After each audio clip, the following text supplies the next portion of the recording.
그래서 예배를 또 나오고 싶지만 나오지 못하는 우리 성도님들도 있으시고, 우리가 이 자리에 사람들이 가득 모여서 예배하면 너무도 좋을 것 같지만, 또 하나님께서 오늘 우리에게 주신 상황 안에서는 또 이 상황에 맞게 아쉬운 마음이 있지만 또 전심으로 하나님 앞에 예배하면 하나님께서 우리 예배를 기뻐 받으실 줄 믿습니다. 아멘. 이번 주 암송 구절 우리 같이 암송하고 또 하나님 말씀 나누도록 하겠습니다. 요한일서 5장 13절 말씀 우리 같이 암송해 보겠습니다. 시작. 내가 하나님의 아들의 이름을 믿는 너희에게 이것을 쓰는 것은 너희로 하여금 너희에게 영생이 있음을 알게 하려 함이라. 요한일서 5장 13절 말씀. 아멘. 이 말씀 열심히 사모함으로 읽고 암송할 수 있게 되기를 바랍니다. 오늘 우리에게 주신 하나님의 말씀은 열왕기상 18장 41절에서 46절까지에 있는 말씀입니다. 구약성경 548페이지에 있습니다. 열왕기상 18장 41절에서 46절, 우리 한 목소리로 이 말씀을 같이 읽겠습니다. 함께 읽겠습니다. 엘리야가 아합에게 이르되 올라가서 먹고 마시소서, 큰 비 소리가 있나이다. 아합이 먹고 마시러 올라가니라. 엘리야가 갈멜산 꼭대기로 올라가서 땅에 꿇어 엎드려 그의 얼굴을 무릎 사이에 넣고 그의 사환에게 이르되 올라가 바다 쪽을 바라보라. 그가 올라가 바라보고 말하되 아무것도 없나이다. 이르되 7번까지 다시 가라. 7번째 이르러서는 그가 말하되 바다에서 사람의 손만한 작은 구름이 일어나나이다. 이르되 올라가 아합에게 말하기를 비에 막히지 아니하도록 마차를 갖추고 내려가소서 하라 하니라. 조금 후에 구름과 바람이 일어나서 하늘이 캄캄해지며 큰 비가 내리는지라. 아합이 마차를 타고 이스라엘로 가니 여호와의 능력이 엘리야에게 임하매 그가 허리를 동이고 이스라엘로 들어가는 곳까지 아합 앞에서 달려갔더라. 아멘. 오늘 이 말씀으로 산을 옮기는 기도라는 제목으로 함께 은혜를 나누도록 하겠습니다. 이 열왕기상 18장은 우리에게 갈멜산의 바알과 아세라 선지자와 이 엘리야가 대결하는 그 말씀으로 아주 유명한 말씀이죠. 그래서 열왕기상 18장 말씀에 보면 바알과 아세라를 섬기는 850인의 이 선지자들과 이 엘리야가 이 대결을 합니다. 대결을 해서 하나님께서 엘리야가 하나님 앞에 간절한 마음으로 기도할 때 하늘에서 불이 내려서 그 제단의 모든 제물을 불사르시고 하나님께서 그 제사를 받으시는 것을 확증해 주셨죠. 그리고 엘리야는 이 850명의 이 바알과 아세라 선지자를 끝까지 쫓아가서 다 죽입니다. 그리고 나서의 본문이 이제 오늘의 본문의 말씀이에요. 그런데 이 본문의 말씀을 보면 우리 41절 한번 다시 보시겠어요? 엘리야가 아합에게 이르되 올라가서 먹고 마시소서, 큰 비 소리가 있나이다. 이렇게 아합 왕에게 이야기하죠. 그러니까 42절에 아합이 먹고 마시러 올라가니라 이렇게 되어 있습니다. 이 말씀을 보면서 저는 약간 의아하게 생각을 했어요. 왜냐하면 제 생각에는 아합과 이세벨이 바알과 아세라를 아주 열심히 섬기는 그런 사람이라고 생각했는데, 여러분, 바알과 아세라 선지자가 아주 큰 패배를, 모든 백성이 보는 앞에서 큰 패배를 당했잖아요. 그걸 850명이 죽임을 당합니다. 그러면 이 아합과 이세벨이 좀 화가 나거나 분한 마음이 있거나 막 이럴 텐데, 그 850명을 죽이고 나서 엘리야가 아합 왕에게 이제 왕국으로 올라가서 먹고 마시소서, 빗소리가 들립니다. 이렇게 하니까 아합이 화냈다는 얘기 한마디 없이 올라가요. 이 본문의 말씀을 보면 이 아합과 이세벨은 아마 이 바알과 아세라를 아주 우리가 생각하는 것만큼 그렇게 아주 열성적으로 섬겼던 왕은 아니지 않았을까, 이런 또 생각을 해보게 돼요. 그런데 성경은 또 아합을 악한 왕이라고 분명히 이야기를 하고 있거든요. 이 말씀 가운데 우리가 깨닫게 되는 영적인 지혜, 영적인 메시지는 무엇입니까? 이 오늘날의 악이라는 것이 어떤 것인가? 오늘날의 악이 이 아합 같다는 거죠. 무슨 얘기냐면 무슨 바알과 아세라를 막 열성적으로 섬기거나 막 이렇게 하는 게 아니라는 거예요. 막 사탄을 숭배하거나 무슨 뭐 사탄을 이렇게 막 새겨놓거나 이렇게 하는 것이 악한 사람의 모습이라고 우리는 생각할 수 있지만, 그런 모습이 아니라 그냥 뭐 하나님을 거절하고 뭐 사탄을 숭배하고 뭐 이런 게 아니라 그냥 하나님도 싫고 그냥 뭐 사탄도 그냥 때로는 잘해주기만 하면 좋고 뭐 이런 게 악이라는 거예요. 그러니까 무슨 얘기냐면 그냥 여기를 왔다 갔다 하는 거, 선택하지 않는 것, 머뭇거리는 것, 이런 것을 이 오늘날의 악이라고 보실 수 있겠다, 이런 생각을 한다는 것이죠.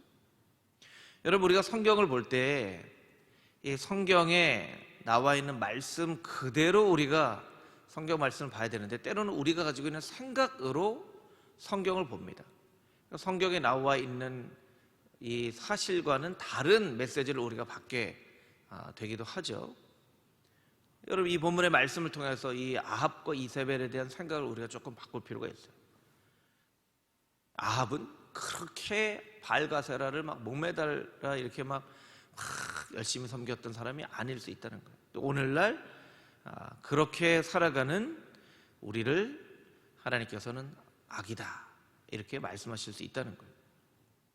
그러니까 오늘 이런 이 바알과 아세라를 섬겼던 이 아합 왕의 모습과 또 기적의 사람이었던 엘리야의 모습을 비교해 가면서 이게 아주 큰 차이가 있지 않을 수도 있겠구나. 이게 우리가 정말 나쁘고 못되게 살아가는 것이 악한 사람이고, 정말 착하고 아주 훌륭하게 살아가는 것이 선하게 사는 거라고 생각하지만 때로는 그렇지 않을 수도 있겠구나. 나 자신도 조심하지 않으면 어느 순간 이 아합 왕처럼 악하다고 하나님께서 책망하시는 사람이 될 수도 있겠구나 라는 것을 우리가 깨달아 알아야만 한다는 것이죠.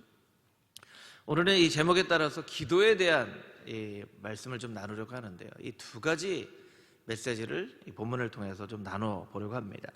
41절부터 43절까지 있는 말씀을 우리 같이 한번 다시 보도록 하겠습니다. 41절부터 43절까지 있는 말씀 우리 함께 읽겠습니다. 시작.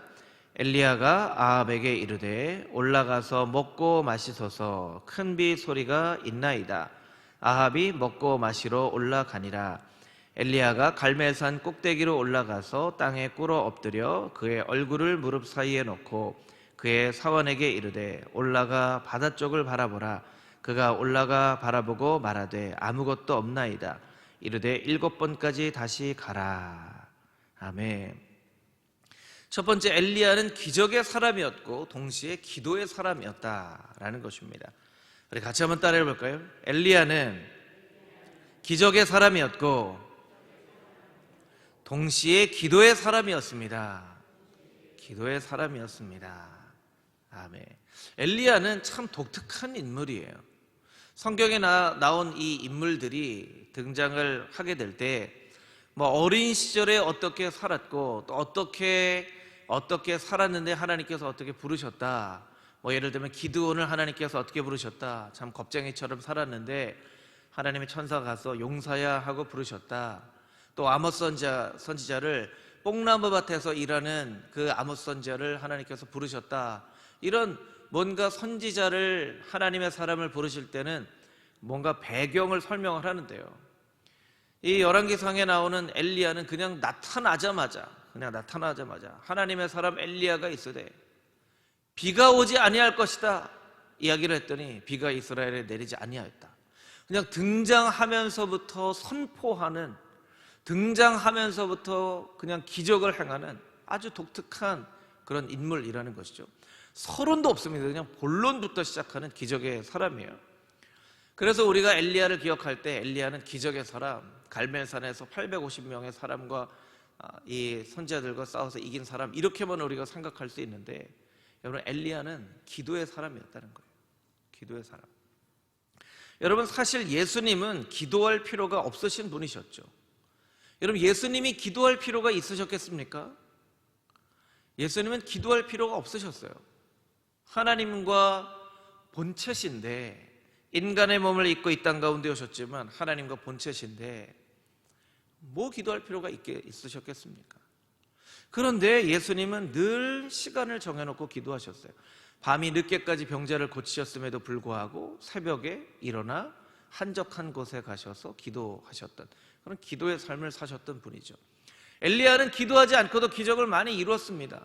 그냥 하나님께서 말씀하시고 그 말씀하신 대로 기적을 선포하고 행했던 사람이죠. 어떻게 보면 이 엘리야도 기도가 별로 필요 없는 사람이었어요. 근데 엘리야가 기도했다라는 것이죠.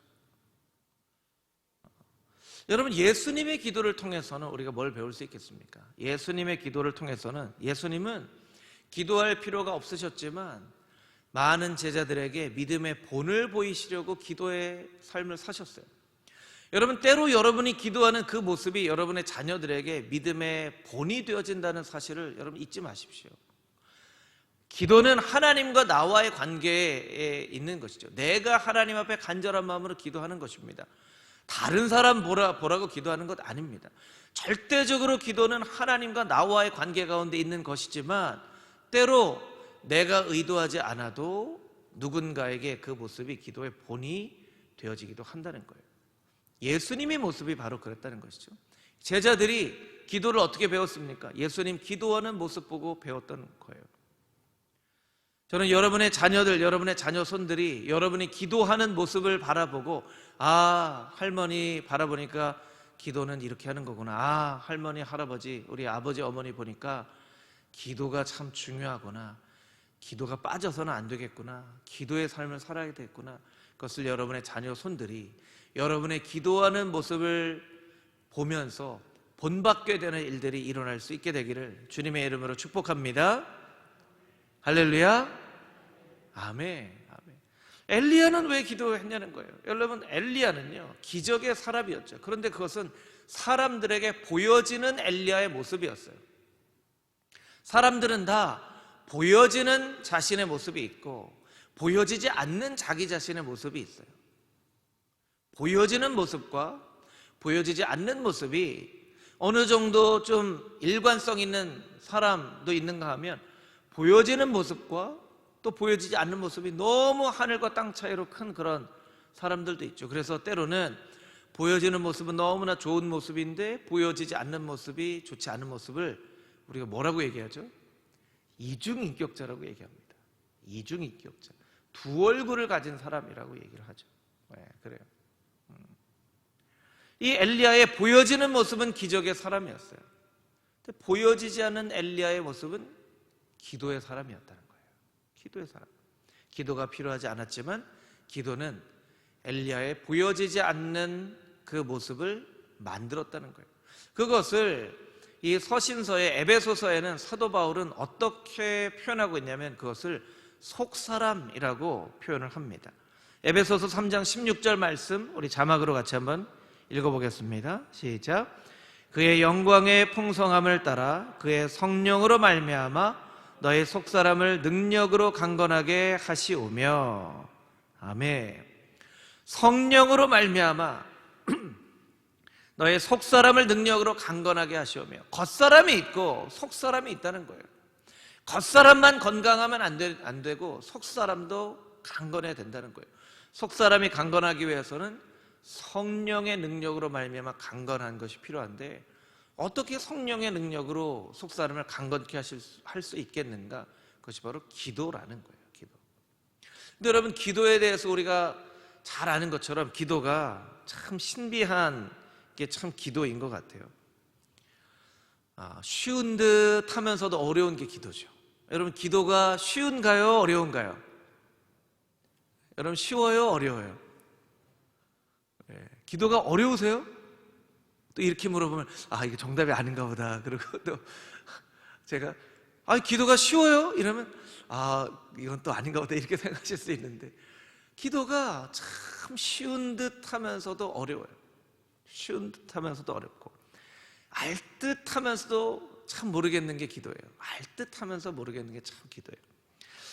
어떤 일이든, 세상에 어떤 일이든 처음에는 어려워도 하면 할수록 조금씩 쉬워져 가는 게 세상의 일인데, 기도는 오히려 반대인 것 같아요. 처음에 잘 뭣도 모를 때는 그냥 막 합니다. 근데 하면 할수록 더 어려워지고, 하면 할수록 잘 모르겠다 하는 생각이 드는 게 바로 기도입니다. 여러분, 막 큰 소리를 내서 간절한 마음으로 부르짖어 막 촥 하면 하나님이 다 응답해 주실까요? 다 응답해 주실까요? 제가 몇 번 물어봤더니 이제 대답을 잘 안 하시려고 그러는 것 같아요. 아니면 하나님이 우리가 기도하지 않아도 다 알아서 응답해 주시지 않나요? 그래서 기도가 꼭 그렇게 필요하지 않을 수도 있지 않을까요?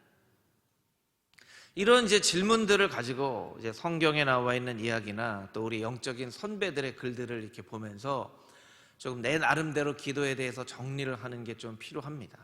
그래서 여러분, 성경에 나와 있는 기도에 대한 메시지나 아니면 신앙의 선배들이나 아니면 이렇게 그 훌륭한 사람들의 글을 통해서 우리가 기도를 이 사람은 이렇게 표현을 했구나 라는 것들을 좀 배워갈 필요가 있겠죠. 몇 가지를 여러분에게 좀 소개해 드리려고 합니다. 토마스 아퀴나스라고 하는 이 신학대전이라고 하는 큰 카톨릭의 아주 이 개혁신학 안에서의 기독교 강요 같은 그런 신학대전을 쓴 토마스 아퀴나스는 기도에 대해서 이렇게 얘기를 합니다. 조금 어려운 표현이 있지만 굉장히 중요한 말이에요. 여러분들이 이렇게 잘 제 설명을 들으면서 한번 이해를 해보시면 좋을 것 같아요. 기도는 나 자신에게 합당한 것을 하나님께 요구하는 것이 아니라 하나님께 합당한 것을 요구하는 것이 기도이다. 그래야만 기도가 우리가 하나님을 조종하는 도구가 아니라 하나님이 우리를 조종하는 도구가 된다. 여기 이제 번역에 따라서 하나님이라고 이제 신이라고 했지만 이제 하나님을 말하는 것이죠.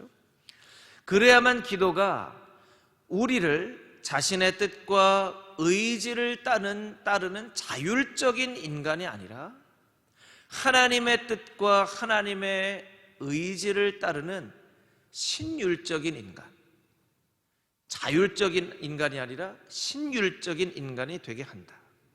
그래야만 기도가 우리가 하나님을 우리처럼 속되게 만드는 계기가 아닌 우리를 하나님처럼 거룩하게 만드는 계기가 되는 것이다. 나아가 그래야만 우리가 파멸에 이르지 않고 구원을 얻게 되는 것이다. 조금 어렵죠. 조금 어렵지만 잘 생각을 해보면 기도에 대해서 굉장히 깊이 있는 그런 글인 것 같아요. 내 뜻. 처음에 기도는 어떻게 시작합니까? 처음에 기도는 다 내 뜻, 내 응답, 내 가족, 내 건강, 나에게 초점을 맞춰져서 기도가 시작돼요. 사실은 모든 사람의 기도의 시작은 다 나 자신의 문제로 시작을 합니다. 그런데 기도가 깊어져 갈수록 예수님의 기도처럼 아버지의 뜻대로라고 아버지의 뜻을 구하게 되죠. 그래서 하나님을 조정하는 도구가 아니라 하나님이 이거 기도 안 들어주시면, 기도 응답 안 해주시면 저 삐질 거예요, 저 교회 안 다닐 수도 있어요, 저 교회 떠날 수도 있어요, 이렇게 막 하나님 앞에 협박을 하거나 막 하나님을 조정하는 도구가 아니라 하나님께서 나를 조정하시는 도구가 되게 하는 것이 바로 기도라는 거예요. 그리고 우리의 인간의 행복은 내가 원하는 대로 자율적으로 살아가는 것이 아니라 하나님의 뜻대로 신율적으로 살아가는 것이 정말 행복한 그런 모습이라는 것이죠. 그것이 바로 기도를 통해서 이루어질 수 있다라는 것입니다. 필립 얀시라고 하는 이 베스트셀러 작가는 이런 이야기를 했죠. 기도는 하나님께 우리를 재건축할 수 있도록 기회를 드리는 것이다. 하나님께 기회를 드리는 거예요. 여러분, 기도는요, 하나님께 기회를 드리는 거예요. 그러니까 기회를 드린다는 것은 무엇입니까? 나 자신에게 기회가 없다는 의미이기도 합니다. 하나님, 제가 이제 기회를 하나님께 드릴게요. 이제 하나님 차례예요. 이제 저를 좀 마음대로 해보세요 하고 하나님께 기회를 드리는 거예요. 때로는요, 하나님께 응답해달라고 기도해놓고 내 뜻대로만 응답되어져야 된다고 생각을 해요. 그래서 내 뜻대로 응답되어지지 않으면 하나님은 좋은 하나님이 아니다라고 우리가 생각을 해요. 내 뜻대로, 내 방식대로, 내 타이밍에 내가 원하는 만큼 이게 기도가 응답이 되어지기를 원하는 거죠. 근데 여러분, 기도는 하나님께 기회를 드리는, 나 자신에게 이제 기회가 없어요. 이제 하나님께 기회를 드리는 거예요. 하나님, 이제 하나님 기회예요. 하나님 차례예요. 이제 하나님께서 마음대로 행하실 수 있습니다. 저는 이렇게 기다릴게요. 그렇게 하잖아요. 그렇죠? 여러분, 미장원에 가도요, 미용사에게 머리를 맡기죠. 물론 이렇게 해주세요 하지만 맡기는 거예요. 하는데 자꾸 눈을 뜨고 여기 조금, 여기 조금, 여기 조금, 여기는 아닌 것 같은, 이렇게 미용사가 머리를 할 수 있겠습니까? 병원에 진료를 하러 가면 의사 선생님이 얘기하는 대로 따라서 해야 돼요. 저는 주사 맞는 게 싫어서 피검사는 안 하고 싶어요. 이렇게 할 수 있나요? 우리가 세상은 그렇게 살면서 하나님 앞에 기도할 때에는 하나님께 기회를 드리지 않아요.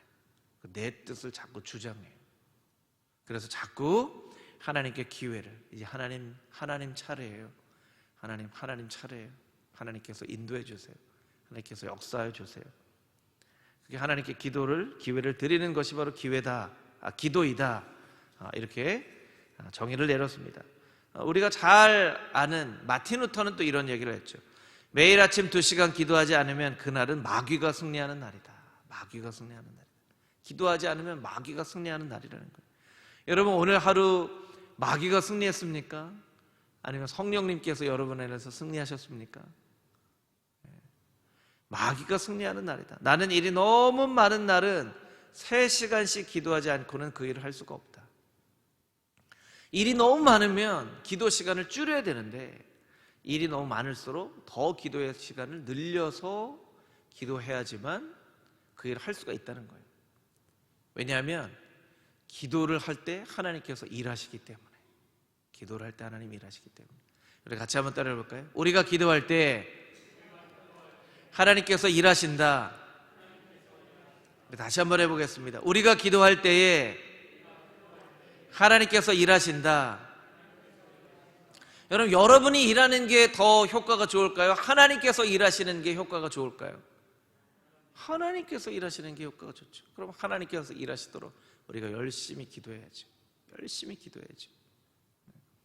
마지막으로 이 구세군을 만든 존 낙스라는 사람은 기도하는 한 사람이 기도 없는 한 민족보다 더 강하다, 이런 위대한 기도에 대한 명언을 남겼어요. 기도하는 한 사람이 기도 없는 한 민족보다 더 강하다.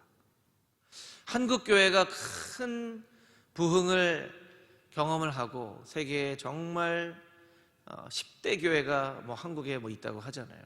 그렇게 하나님께서 큰 축복을 주신 것은 한국 민족을 불쌍히 여기셔서 하나님께서 축복을 해주신 것이기도 하지만 한국 민족의 이 열성적인 기도, 그래서 코리안 스타일 기도, 코리안 스타일 프레어라는 말이 있다고 하잖아요. 자, 이제 우리 코리안 스타일로 합시다. 그래서 쫙 이렇게 간절히 부르짖으면서, 이 한국 교회의 부흥은요, 기도가 약해지면서 이렇게 점점점 부흥이 식어져 가는 것 같아요.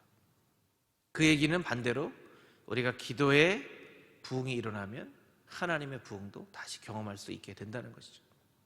제가 몇 차례 그런 말씀을 드렸지만 이 금호중앙교회의 부흥은요, 기도의 부흥이 먼저 일어나야 되는 거예요.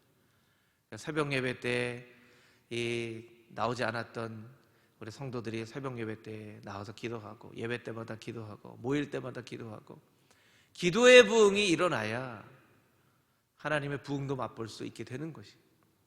만약 기도의 부흥 없이 하나님의 부흥이 일어난다면 그것은 부흥이 아니라 재앙이 될 수도 있습니다. 기도의 부흥이 일어나야 된다는 거예요. 여러분 그러면 오늘 본문의 말씀에 엘리야의 모습을 통해서는 우리가 기도에 대해서 무엇을 배울 수 있을까요? 엘리야는 먼저 믿음으로 선포하며 기도로 확증하는 삶을 살았습니다. 믿음으로 먼저 선포했어요. 여러분 본문의 말씀을 보시면 비가 오는 것을 구름을 먼저 보고 아합 왕에게 비가 온다고 얘기를 했나요? 아니면 그것을 먼저 선포하고 기도했나요? 선포하고 기도했어요. 때로는 이 선포하고 기도하는 것이 우리에게 좀 상식적으로 안 맞는 방법이라고 우리가 생각을 하게 되는 경우도 있어요. 뭘 봐야지, 보고 나서 이야기를 해야지. 그런데 여러분 성경에 나와 있는 인물들은 다 보기 전에 선포하고 기도로 그것을 확증했습니다. 아브라함도 그렇게 했죠. 요셉도 그런 삶을 살았습니다. 엘리야도 그런 삶을 살았어요. 여러분, 여러분의 삶 가운데 정말 이루고 싶은 그 놀라운 꿈과 비전이 있다면 여러분 믿음으로 선포하십시오. 믿음으로 선포하십시오. 그리고 여러분 열심히 기도하십시오. 여러분의 선포가 이루어질 수 있도록 기도로 그것을 확증하십시오. 그 엘리야가 기도했던 방법이에요. 믿음으로 선포하는 데에 정말 말 그대로 믿음이 필요한 것이죠. 두 번째, 엘리야의 모습을 통해서 우리가 어떻게 기도를 배울 수 있겠습니까? 꿇어 엎드려 무릎을 사이에 놓고 간절한 마음으로 기도했습니다. 꿇어 엎드렸어요. 얼마나 간절히 기도했으면 머리가 무릎 사이로 들어갔다는 거예요. 머리가 무릎 사이로. 엘리야가 스트레칭을 많이 해서 그렇게 할 수 있었던 걸까요? 간절하게 하다 보니까 이게 그렇게 자연스럽게 된 거죠. 간절한 마음으로 기도했어요. 간절한 마음으로 기도하는 게 필요합니다. 이렇게 신앙생활을 오래 하다 보면요, 그 기도에 대한 어떤 이 중요한 방법들을 알게 되는데 상대적으로 이 간절함이 조금씩 좀 약해져 가는 경우가 있어요. 신앙생활 처음 하는 분들은요, 사실 기도에 대해서 조금 어떻게 기도할지 잘 몰라요. 그런데 그때는 막 간절한 기도가 있죠. 간절한 기도. 우리가 엘리야를 통해서 우리가 하나님 앞에 이 간절한 기도가 회복되어질 수 있게 해주시옵소서. 내 기도의 제목인데요, 때로는 나조차도 간절하게 기도하지 않을 때가 있어요. 내 기도인데 참 이해가 안 되는 일이죠. 내 기도인데 나조차도 간절하게 기도가 안 될 때가 있어요. 엘리야의 모습을 통해서 간절한 마음으로 머리를 무릎 사이에 놓고 간절한 마음으로 기도하는 것, 그것을 이제 배워야 한다는 것이죠. 세 번째, 7번씩 이 사환인 게하시에게 가라고 이 사환이죠. 게하시는 아니고 사환에게 가라고 할 정도로 포기하지 않고 엘리야는 기도했습니다. 포기하지 않고. 한 6번쯤 하고 나서는 엘리야의 마음이 어땠을까요? 이거 이러다가 정말 비가 안 오면 어떡하지? 이런 마음이 들었을까요? 7번. 어떤 경우에 그런 얘기 하더라고요. 꼭 기도가 응답되어지는 기도의 비결은 응답될 때까지 기도하는 것입니다. 이런 얘기 하더라고요. 응답될 때까지 기도하는 거. 엘리야의 기도가 그런 기도였다는 거예요. 7번까지 가라고 할 정도로 포기하지 않고 기도하는 것. 여러분, 이 말씀을 여러분을 축복하기 원합니다. 아멘으로 화답하는 심령마다 하나님의 크신 복이 임할 줄 믿습니다. 여러분이 엘리야처럼 믿음으로 선포하며 기도로 확증하는 인생이 되기를 주님의 이름으로 축복합니다. 또한 간절한 마음으로 머리를 무릎 사이에 넣고 간절한 마음으로 기도하는 그 간절한 기도가 회복되어지기를 주님의 이름으로 축복합니다. 포기하지 않고 기도하는 그 기도의 간절함, 그 포기하지 않는 기도가 여러분에게 회복되어질 수 있게 되기를 주님의 이름으로 축복합니다. 아멘. 그것이 엘리야의 기도를 통해서 우리가 배울 수 있는 기도의 모습이라는 것입니다. 우리 두 번째 44절부터 46절까지 있는 말씀을 같이 한번 읽어보겠습니다. 44절부터 46절 우리 한 목소리로 같이 한번 읽어보겠습니다. 시작. 7번째 이르러서는 그가 말하되 바다에서 사람의 손만한 작은 구름이 일어나나이다. 이르되 올라가 아합에게 말하기를 비에 막히지 아니하도록 마차를 갖추고 내려가소서 하라 하니라. 조금 후에 구름과 바람이 일어나서 하늘이 캄캄해지며 큰 비가 내리는지라. 아합이 마차를 타고 이스라엘로 가니 여호와의 능력이 엘리야에게 임하매 그가 허리를 동이고 이스라엘로 들어가는 곳까지 아합 앞에서 달려갔더라. 아멘. 두 번째, 기도의 응답은 작은 구름과 같습니다 하는 메시지입니다. 우리 같이 한번 따라해 볼까요? 기도의 응답은 작은 구름과 같습니다. 여러분에게 제가 한번 여쭤볼게요. 여러분, 기도 응답이 어떻게 잘 되시나요? 기도가 응답이 잘 되시나요? 아니면 잘 안 되는 것 같으세요? 잘 되세요? 잘 되는 게 1번, 잘 안 된다 2번. 여러분, 1번이 많아요? 2번이 많아요? 3번, 대답하기 싫다. 잘 안 되는 경우가 더 많은 것 같아요. 저의 경우에 있어서는 기도 응답이 되는 것보다 기도 응답이 잘 안 되는 것 같아, 이런 경우들이 종종 있죠. 그런데 그거는 기도의 응답이 잘 안 되는 게 아니라 실제로 보면 내가 생각하는 것과 다르게 하나님은 아주 작은 구름 같은 걸 보여주시는데 내가 그걸 기도 응답이라고 생각을 안 하는 거예요. 그러니까 기도 응답이 안 된다고 생각을 하는 거죠. 여러분, 혹시 제 질문에 목사님 얘기처럼 기도 응답이 잘 안 되는 것 같아요 라고 생각을 하시는 분이 있다면 잘 한번 생각해 보십시오. 그리고 앞으로 기도할 때 잘 눈여겨보세요. 그러면 아주 작은 구름 같은, 이걸 다른 표현으로 하면 아주 작은 씨앗 같은 그런 응답을 여러분에게 주세요. 그리고 그 씨앗이 땅에 심겨져 큰 열매가 되게 하시죠. 작은 구름이 점점 커져서 이스라엘의 온 땅에 비가 내리는 놀라운 기적을 이루신다는 거예요. 너무나 작기 때문에 없다고 생각해요. 안 보인다고 생각해요. 그건 응답이 아니라고 생각해요. 여러분, 본문의 말씀을 보면서 우리가 참 배울 수 있는 것 중에 하나는 이 사환은요 한 일이 별로 없어요. 그 엘리야가 가서 한번 봐라 그럼 가서 보고, 또 가서 봐라 그럼 또 보고. 그런데 이 엘리야의 심부름을 했던 이 사환마저도 이 기적의 엑스트라로 쓰임을 받는 거예요. 저기 바다 끝에 아주 작은 구름이 보입니다. 이 기적의 작은 엑스트라로 쓰임을 받죠. 여러분, 우리가 때때로 하나님 앞에 간절한 마음으로 기도해서 하나님 앞에 정말 놀라운 기적의 응답을 받게 될 때에 내가 하나님 앞에 기도해서 응답을 받지만 내 주변에 있는 사람도 함께 그 기적에 동참하는 그런 주인공처럼 쓰임을 받기도 합니다. 무슨 얘기냐면 금호중앙교회에 뭔가 아주 중요한 기도의 제목이 있어서 기도를 했는데요, 어떤 성도님들은 나는 사실 기도 잘 안 했는데 하는 마음을 가지고 있는 그런 성도들도 있지만 그 기적의 기도가 응답되어질 때 그 금호중앙교회 모든 성도들이 함께 그 기쁨에 참여할 수 있다는 거예요. 여러분, 이 말씀을 왜 드리냐면 여러분이 기도하지만 아까 여러분의 자녀 손들이 여러분의 기도하는 모습을 보고 기도가 무엇인지를 배운다 이렇게 말씀을 드렸잖아요. 여러분이 하나님 앞에 기도하거나 아주 응답과 같은 아주 작은 것들에 충성을 할 때 혹은 여러분의 가족이나 혹은 여러분의 친구나 혹은 여러분의 이웃들이 그 기적에 함께 동참하는 사람들이 되어질 수 있다는 거예요.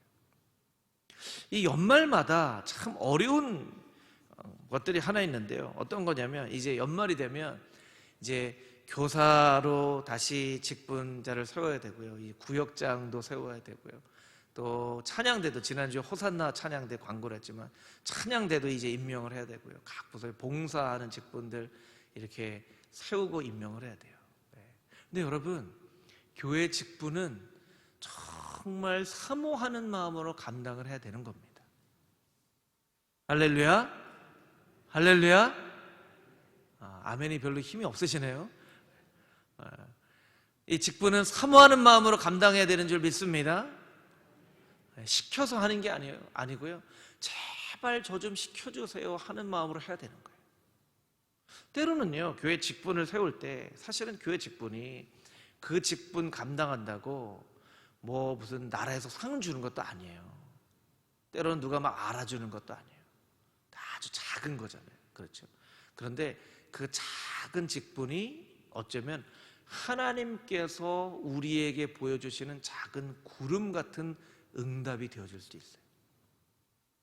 그 직분을 감당하는 것을 통해서 나를 변화시키시고 가정을 변화시키시고 자녀들을 변화시키시는 하나님의 놀라운 응답의 작은 구름이 그 바로 직분일 수도 있다는 거예요.